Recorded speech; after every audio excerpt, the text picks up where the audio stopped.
સવાલ નંબર 1, એવું કયું જીવ છે જે ભૂખ લાગે ત્યારે પોતાના જ અંગોને ખાય છે?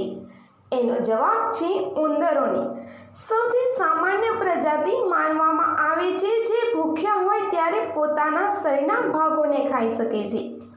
એના સિવાય દરિયાઈ જીવો જેમ કે સી સ્ક્વડ પોતાનું મગજ ખાઈ શકે છે. સ્ટારફિશ ઉર્જા માટે પોતાના ઘાયલ અંગોને ખાય છે. ગોકળ ગાય પૂરતું કેલ્શિયમ ન મળવા પર પોતાની ખાલને કોતરીને ખાવા લાગે છે. સવાલ નંબર 2, ફ્લેગને રાત્રે લહેરાવવાની પરવાનગી ક્યારે આપવામાં આવી હતી? એનો જવાબ છે ભારતમાં 20 જુલાઈ 2022ના રોજ કેન્દ્ર સરકાર દ્વારા ભારતીય ધ્વજ સંહિતા 2002માં સુધારા બાદ રાત્રે પણ તિરંગો લહેરાવવાની પરવાનગી આપવામાં આવી છે. આ ફેરફારને પગલે નાગરિકો હવે તેમના ઘરો, ઓફિસો અથવા સંસ્થાઓમાં 24 કલાક આદરપૂર્વક તિરંગો લહેરાવી શકે છે.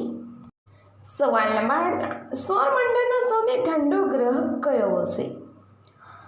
એનો જવાબ છે સૌરમંડળનો સૌથી ઠંડો ગ્રહ યુરેનસને માનવામાં આવે છે, જેનું સરેરાશ તાપમાન લગભગ -24°C સુધી ઘટી શકે છે.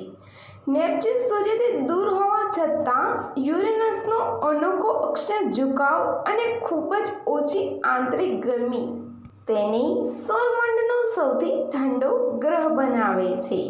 સવાલ નંબર 4, દુનિયામાં સૌથી વધુ ઓક્સિજન આપવાવાળું વૃક્ષ કયું છે? એનો જવાબ છે પીપળાને સૌથી વધુ ઓક્સિજન ઉત્પન્ન કરતું વૃક્ષ માનવામાં આવે છે, કારણ કે તે લગભગ 24 કલાક ઓક્સિજન છોડે છે. એના સિવાય વડ, લીમડો, આસોપાલવ, તુલસી અને સાલના વૃક્ષો પણ વધુ પ્રમાણમાં ઓક્સિજન પ્રદાન કરે છે અને વાતાવરણને શુદ્ધ કરે છે. સવાલ નંબર 5, કેવા પસંદ આવે છે? એનો જવાબ છે જે મેચ્યોર હોય, કેર કરતા હોય તેવા.